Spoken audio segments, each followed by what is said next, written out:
আমার স্বামী মারা যাওয়ার ১ মাসের মাথায় কোনো উপায় না পেয়ে ৪ বছরের ছোট মেয়েকে নিয়ে যেদিন ছোট বোনের বাসায় উঠেছিলাম, সেদিন না বুঝতে পারলেও আন্দাজ করতে পেরেছিলাম যে আমার এই আগমনে আমার ছোট বোন ও তার স্বামী দুজনের কেউই কিন্তু খুশি হয়নি।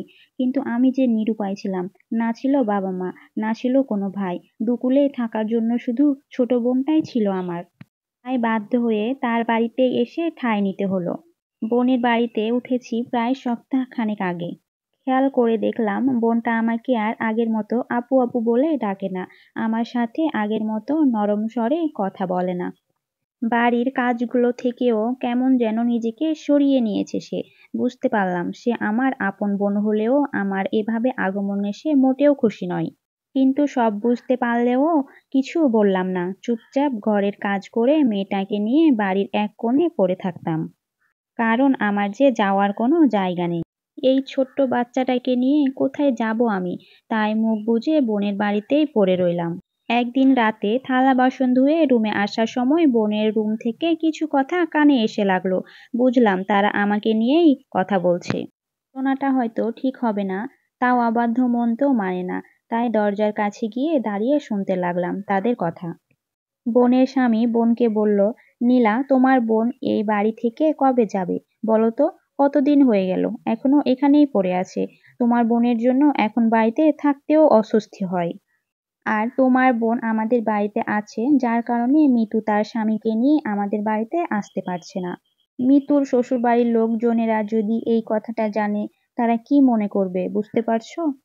তখন আমার বোন বলল, মিতুল আস্তে কথা বলো, আপুও শুনতে পাবে। আর আমারও কি ভালো লাগছে বলো?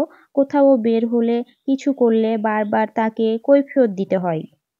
তার উপর আবার আমার সব জিনিসও তাকে ব্যবহার করার জন্য দিতে হয়। যত সব উটকো ঝামেলা। স্বামী মরে গেছে তাই বলে কি বোনের বাড়িতে এসে উঠবে? শ্বশুরবাড়ির কারো গলায় গিয়ে ঝুলতে পারেনি। তুমি তোমার বোনকে যত তাড়াতাড়ি সম্ভব নিজের ব্যবস্থা করতে বলে দাও। আরে কি বলো, এভাবে কি হুট করে মুখের উপর চলে যেতে বলা যায় নাকি? কেউ জানলে তো আমাদেরই দোষ দেবে। না পারছি গিলতে আর না পারছি সইতে। ধুর, যত সব ঝামেলা আমার ঘাড়েই এসে ঝুলে। এরপর আর কিছু শুনতে পেলাম না আমি। হয়তো দুজনেই কথা বলতে বলতে ঘুমিয়ে পড়েছি। খেয়াল করে দেখলাম অঝোরেই চোখ থেকে পানি পড়ছে। চোখের পানিটা মুছে মুখে হাসি বজায় রেখে ঘরে ফিরে এলাম। দরজা ঠেলে ভিতরে এসে দেখি আমার ৪ বছরের পিউটা বিছানায় বসে আছে। আমাকে দেখেই সে প্রশ্ন করল, আম্মু আমরা কখন আমাদের বাড়িতে যাব? আব্বু কখন আমাদের নিতে আসবে? খালামণির বাসায় আমার আর ভালো লাগছে না। মেয়ের কথা শুনে প্রাণপণ চেষ্টা করছি নিজের চোখের পানিটা আটকানোর।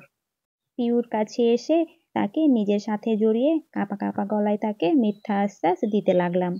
আসবে সোনা আসবে, তোমার আব্বু কিছুদিন পরই চলে আসবে। এখন তুমি ঘুমাও মামুনি। গল্পের পরবর্তী অংশটি পেতে অবশ্যই আমার এই চ্যানেলটিতে চোখ রাখুন এবং ভিডিওটিতে লাইক কমেন্ট শেয়ার করে দিবেন এবং আমার এই চ্যানেলে নতুন দর্শক হয়ে থাকলে অবশ্যই চ্যানেলটিকে সাবস্ক্রাইব করে দিবেন। সবাই ভালো থাকবেন, সুস্থ থাকবেন। আল্লাহ হাফেজ। আসসালামু আলাইকুম।